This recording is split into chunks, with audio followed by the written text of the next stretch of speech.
রাজধানীর পল্লবীতে সাবেক সংসদ সদস্য ইলিয়াস মোল্লার দখলে থাকা ২১ বিঘা জমি উদ্ধার করেছে গৃহায়ণ কর্তৃপক্ষ।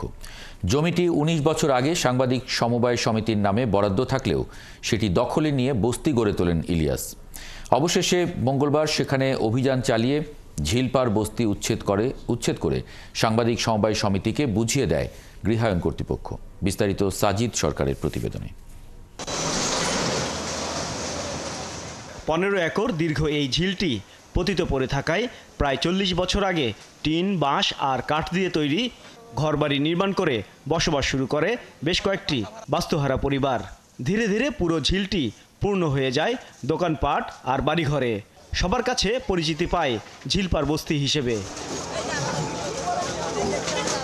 ২০০৮ সালে আওয়ামী সরকার ক্ষমতা গ্রহণের পরই সেই বস্তিটি নিয়ন্ত্রণে নেয় ঢাকা ১৬ আসনের সাবেক সংসদ সদস্য ইলিয়াস মোল্লা।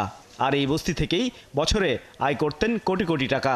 বয়ে কোনো লোক আসতো না, ও জঙ্গলে ভরা ছিল, আমরা পরিষ্কার করে জিল আসিল, জিল ভরিয়া আমরা এতটুকু করছি।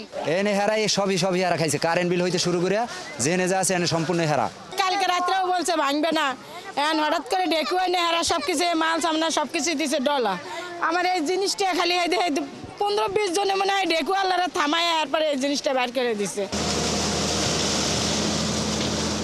তবে দখলে নেয়া এই সম্পত্তির মালিক জাতীয় গৃহায়ণ কর্তৃপক্ষ। আর ১৫ একরের মধ্যে ৭ একর বরাদ্দ ছিল সাংবাদিক সমবায় সমিতি নামের একটি সংগঠনের। অথচ বরাদ্দ পাওয়ার পর বারবার নোটিশ দিলেও ইলিয়াস মোল্লার দাপটে এতদিন সেই জমি উদ্ধার করতে পারেনি সাংবাদিক সমিতি। ইলিয়াস মোল্লা পালিয়েছে, সাথে শেখ হাসিনা সহ তার দলের সবাই পালিয়ে গেছে। এখন অ্যাডমিনিস্ট্রেশনের কাছে আমরা আবেদন করেছি আমাদের জায়গাটা আমাদেরকে বুঝিয়ে দেওয়া হোক। অ্যাডমিনিস্ট্রেশন একজন ম্যাজিস্ট্রেটের নেতৃত্বে আজকে এই জায়গাটা আমাদেরকে বুঝিয়ে দিলেন এবং তারা উচ্ছেদ কার্যক্রমের মাধ্যমে এখানে যত অবৈধ বস্তি, অবৈধ যত গরুর খামার যা কিছু ছিল সব আসলে আজকে ওনারা আমি বলবো যে উচ্ছেদ মুক্ত করে, দখল মুক্ত করে আমাদেরকে বুঝিয়ে দিয়েছেন। মঙ্গলবার সকাল থেকে আইনশৃঙ্খলা বাহিনীর সহায়তায় অভিযান চালিয়ে ঝিলপাড় বস্তি উচ্ছেদের পর জমিটি সাংবাদিক সমিতিকে বুঝিয়ে দেয় গৃহায়ণ কর্তৃপক্ষ। সাজিদ সরকার, ৭১, ঢাকা।